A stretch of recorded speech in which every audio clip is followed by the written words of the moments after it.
you've used the term global jihadist movement and thus identified the global jihadist movement as the focus of America's fight against terrorism. Isn't it a fact that the global jihadist movement is very closely linked to the teachings of Wahhabism?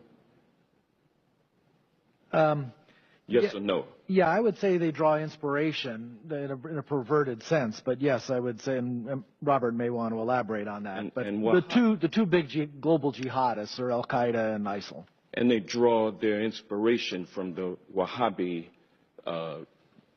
strain of Islam, isn't that correct? Yes.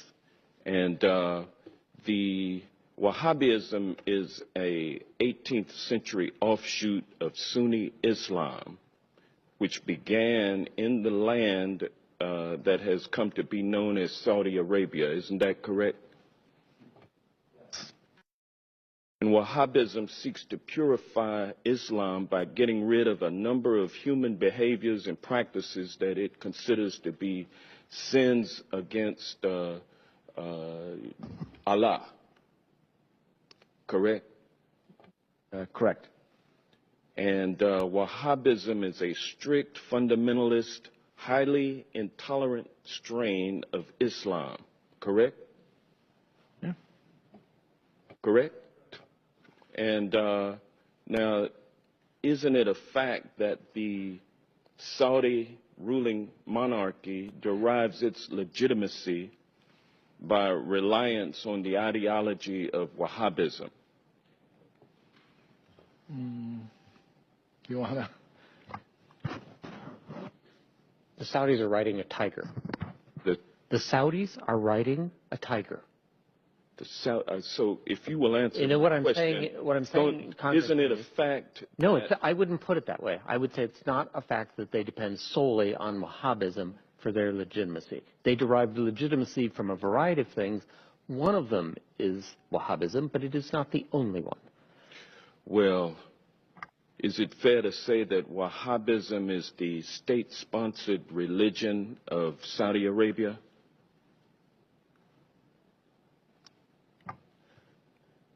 Yes. The Saudi government sanctions Wahhabi imams in their major mosques. Well, as a matter of fact, the Saudi monarchy promotes Wahhabism through official state-sponsored mosques and through religious schools known as madrasas all over the world. Isn't that correct? Yes. And isn't it true that the Saudi government Wahhabism throughout the world based on its oil and gas revenue? Absolutely, the government's revenues, directly or indirectly, help the proselytizing that you mentioned. And the Wahhabism ideology lines up with the ideology of ISIL. Isn't that correct? I would say no. For example, the Wahhabis in Saudi Arabia, the official ones, do not kill Shia. They persecute them. They do not have equal rights. They do not have equal rights, but they don't kill them. However, a Shia in Mosul or a Shia in Raqqa is liable to be killed. Well, yeah, but it's true, though, that the ideology of ISIL lines up with Wahhabism. I would say it's a starting point, and then the Islamic State has taken it several steps farther. Yes. And is it fair to say that Saudi support for the teachings of Wahhabism create fertile ground for ISIL recruitment efforts? I think Saudi promotion of Wahhabism is absolutely a problem in terms of Islamic State recruitment. And so we will be unable to defeat the global jihadist movement, which is based on largely Wahhabism, which is a state-sponsored religion of Saudi Arabia, without somehow enlisting the support of the Saudi royal family in withdrawing its financial support for Wahhabism. Is that a fair assessment?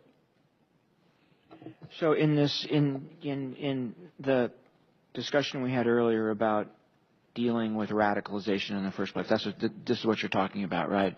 I think Saudi Arabia is a center of where that needs to take place. So there needs to be a discussion with the Saudis about their support for Wahhabism and how it should be treated and how they should think about it. So absolutely right. What was the latest amount of arms that we sold to Saudi Arabia? The latest shipment, I think it was, what, $100 million worth of arms?